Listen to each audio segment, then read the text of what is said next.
कि किन मामलों को लेकर के और क्या बालू डीला और जिला और मौत बचाने को लेकर के यहाँ पे आए हुए हैं।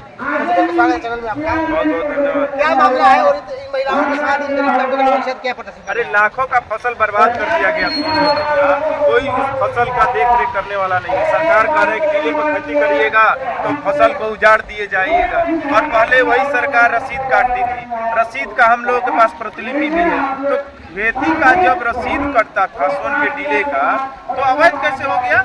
लालू जी ने फ्री किया था कि हाँ भाई अब खेती फ्री है, तो लोग और खेती कर रहे थे। फिर आप अवैध कैसे कर दी?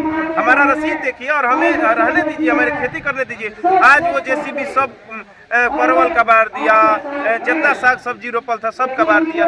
आखिर ये डीला बचेगा तो खेती बचेगा, तो गरीबों का कल्याण होगा जिसके पास कोई जमीन नहीं है, भूमिहीन है। अगर हम सरकार है कि नहीं, डीला तो सरकार का है, मान हम सरकार के आदमी है कि नहीं? अरे हम लोग भी तो इसी देश के ना नागरिक है भाई। जब हमारा इस देश के नागरिक होने के नाते देश पर अधिकार है, तो क्या मुझे एक कट्ठा खेत नहीं चाहिए? अगर आप हमको खेत दे सकते हैं, मेरे छत पे मकान दे देंगे, हम डीला पर क्यों खेती करने जाएंगे? मूंज काटेंगे और हाथ छिलाएगा, उतना टफ होता है। कौन नाव पर चढ़ के बीच सोन में कोई खेती करे काहे जाई? लेकिन मुझे जानकारी है करीब 5 कोस चलने के बाद 4 कोस सोन का डीला आता है। बिल्कुल। तो कोई आधिकारिक रूप से पुष्टि हुई है कि ये जो डीला है बालू संवेदक के अंदर कोई आधिकारिक पुष्टि नहीं है। ये जबरन लोग तोड़ रहे हैं और रोकने पे कह रहे हैं कि खान के गाड़ देम तोड़ा के, तो जबरन वो हो रहा है। और प्रशासन से कहने पे प्रशासन, आज देखिए सीओ गायब है, आज सीओ साहब आई नहीं है। हम लोग रोए तो रोए कहाँ, हमारी आंसू पोंछने वाले है कौन? हमें अगर सरकार अपना समझती है तो डीले पर खेती करने दे, और नहीं तो हम मरने के लिए स्थिति में है। कोई गरीब, कोई विधवा है, एक कट्ठा खेत नहीं है, जमीन नहीं है, वो औरत कहाँ जाए? क्यों हम उसको सोन नदी में मरने के लिए छोड़ दें? उसकी डीले ही जीविका थी। वो परवल उपजाकर, शकरकंद उपजाकर किसी तरह परिवार की भरण पोषण कर रही थी। सरकार आकर हकीकत देखे सोन के तटीय इलाकों में क्या स्थिति है, भयावह स्थिति है। और ये सरकार हम लोगों को उजाड़ रही है। हम बालू माफिया, बालू कारोबारी को दोषी नहीं देंगे। सरकार कहाँ कहती है कि इसको उजाड़ करके आप बालू निकालिए या पानी की धारा के मोड़िए? तो अगर जब तक अधिकारियों को पता नहीं होगा तब तक तो ये होती रहेगी। तो धरना किस लिए है? धरना अधिकारियों को बताकर ही न किया जा रहा है।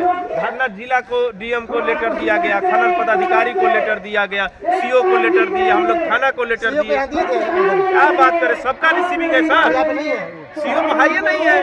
सीओ हम लोग कह रहे हैं कि आप लॉ एंड ऑर्डर बिगाड़ रहे हैं, इसका मतलब उनके पीछे से कोई और बोल रहा है। हम लॉ एंड ऑर्डर जो गरीबों की बात कर रहा है, सीओ भूमिहीन किसानों को खेती दिलाने की बात कर रहा है, वो लॉ एंड ऑर्डर बिगाड़ रहा है। जो कह रहा है कि डीले की क्षति बचेगा, मलाह समुदाय ही नहीं, बहुत से अन्य समुदाय भी, मुसलमान समुदाय वहाँ तो बिघा में, महादेवा में आ जाइए तो जादू समुदाय, मंगरा में चल जाइए तो कुशवाहा समुदाय, और हरिहरगंज में आ जाइए तो मलाह समुदाय, परुड़िया मियाँ में मलाह समुदाय। तो सारे समुदाय का मामला है, कोई एक जाति का तो मामला है नहीं। तो ये सारे गरीब को जो खेती नहीं है, वो सोन में खेती करके जीवन यापन कर रहा है, तो आपके आंख में काहे गड़ रहा है? यह सोन की पहचान थी कभी। ये तो डीला बचाने की बात हो गई, सोन जिला बचाने की बात क्या कर रहे हैं? जिला में क्या हुआ? जिला में इसलिए जिला बचाना जरूरी है। हजारों करोड़ रुपया हमारा जिला से जाता तो मिला था, मिला तो हुए जर्जर सड़क। आज देखिए पाली पुल बंद है और जाम लग रहा है अखोरी गोला पे, तो जिला बचेगा तब ना, क्योंकि हजारों करोड़ रुपया जा रहा है और ना यूनिवर्सिटी है ना मेडिकल कॉलेज है। हजारों करोड़ रुपया सरकार को, लाखों करोड़ रुपया राजस्व में जा रहा है। बहुत बड़ा हिस्सा राजस्व में भी रोहतास जिला जाता है, लेकिन रोहतास जिला को क्या मिलता है? तो यह जिला बचाने की लड़ाई है कि कम से कम हमारे यहाँ दुर्घटना से मौत कम हो। हमारे यहाँ जो सड़क पर जो हम लोग जान बचाने की बात कर रहे हैं, काराकाट के एक पत्रकार को अपहरण करके और हत्या की कोशिश किया गया, तो उसकी जान कैसे बचेगी? अभी 1 घंटा पहले नासरीगंज पर एक्सीडेंट से मौत हो गई। अभी सुबह में, कल सुबह में अतमीगंज में ट्रक से चापा पड़ के मौत हो गया, गोड़ारी में मौत हो गया। सवाल ये है कि जान बचाओ, जिला बचाओ और सोन जिला की खेती बचाओ।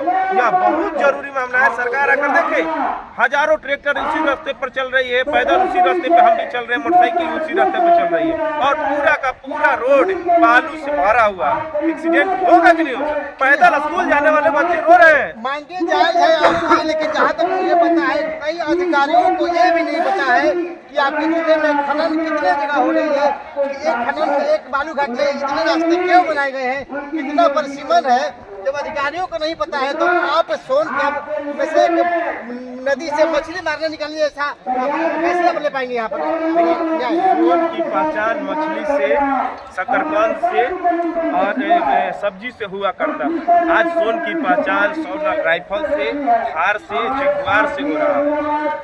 जब तक सोन पर गरीबों का नजर था, सोन गरीबों का, आज सोन पर बिहार भर के बड़े से बड़े क्रिमिनल, आपराधिक प्रवृत्ति के लोग और माफिया, पूंजीपति, मंत्री से मजदूर तक लूटने पर लगे हैं। और ये सोन जो हमारा जीविका पार्जन थी, मां समान थी, इसका बलात्कार कर रहे हैं और सरकार करवा रही है।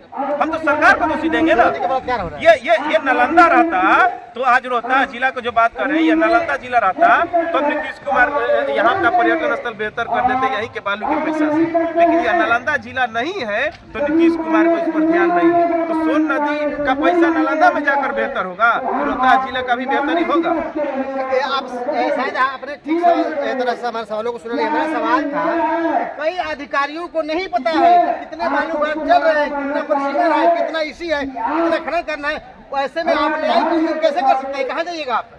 पदाधिकारी से कहा जाए कि पता कर लो पाओगे घाट चलता काहे इतना घाट आप अंचल में से पूछे तक यहाँ कितने घाट चलता बता देंगे? अब नहीं बताइए तो गलती हमारी के कैसा हमने कहाँ जाए जाओ। एक अखबार में छपा तक खनन को नहीं पता है कि हमारे जिले में कितनी जगह घाट चल रही है, एक घाट का 10 रास्ता क्यों बनाया गया है, कितना तक इसके बाद इसे समझाते ही नहीं है। के बोलल जाओ तो बोलल जाओ कहाँ रहुए माध्यम से ना सरकार तक पहुँची रहुआ तो बहुत बहुत धन्यवाद की कम से कम बोला था नहीं। आज तो ना पत्रकार बोला था ना नेता बोला था, सब लोग डेराइल बा क्योंकि सोन में एगो बहुत बड़ा एक विकराल रूप लेकर यमराज जैसे लोग परसेप्शन है कि खड़ा है और डर और भय का ऐसा वातावरण की कोई बोल ही नहीं रहा है। अभी कुछ दिन पहले अखबार में छपा था कि आपके एसडीएम साहब को एक अखबार वाले ने पूछा कि सोन नदी में बांध बंधा गया हुआ है, तो उन्होंने कहा कि लोकेशन वाला फोटो भेजिए।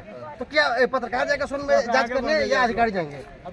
देखिए भाषण चले। देखिए पदाधिकारी को ही यह कोशिश करना है कि जिला कितना खनन हो रहा है, कितने लोग, तो ये इन्हीं लोगों की मामला है। अब इसमें राज्य सरकार को पदाधिकारी को नहीं पता है तो यह बहुत बड़ा भारी गुनाह की बात है। जब सरकारें को नहीं पता है कि कैसे क्या हो रहा है सिस्टम में, तो आम जनता के लिए इसका मतलब रोहतास की जनता को मौत के घाट उतारने के लिए सरकार आतुर है। अब पता नहीं है, अब पदाधिकारी इसका मतलब पता नहीं करना चाहता है। Commission commission commission commission commission commission पदाधिकारी का मतलब है कि पैसा आ जाओ पैसा आ जाओ पैसा आ जाओ।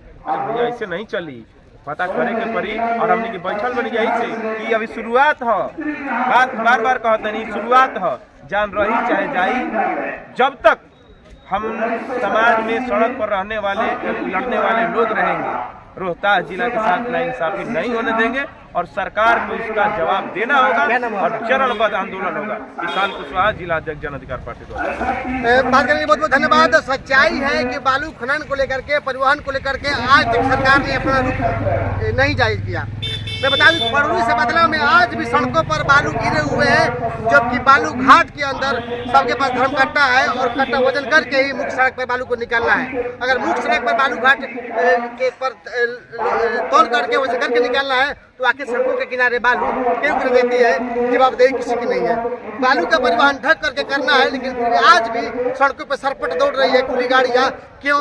जवाबदेही किसकी है? बालू कारोबारियों को नदी की धारा को नहीं मोड़ना है, लेकिन बात भी देरी से लेकर के विक्रमगंज तक कई बालू घाटों के बीच में बालू का बांध बांधा गया है। इसकी जवाबदेही किसकी है? पत्रकारों पर हमले होते हैं और हफ्ते दिन 15 दिन बीत जाने के बाद भी गिरफ्तारी नहीं होती है। इसकी जवाबदेही किसकी है? रास्ते के सोन नदी के बीच में जो पुल बने हुए हैं, चारकोल का खंभा लगा हुआ है, इन्हीं कई बालू घाटों पे वहीं पर खनन हो रही है जो कि अवैध तरीके से हो रही है। इसकी जांच किसकी है और इसकी जवाबदेही किसकी है? कहीं न कहीं सरकार को या अधिकारियों को ये जिम्मेदारी लेनी पड़ेगी, तभी इन सबको न्याय मिलेगी और इन पर करने का सका। अन्यथा ये ऐसे ही प्रदर्शन करते रहेंगे और खबरें हम बनाते रहेंगे। ऐसे ही तमाम खबरों के लिए हमारे साथ बने रहें। तब तक दीजिए इजाजत। नमस्कार, जय हिंद, जय भारत।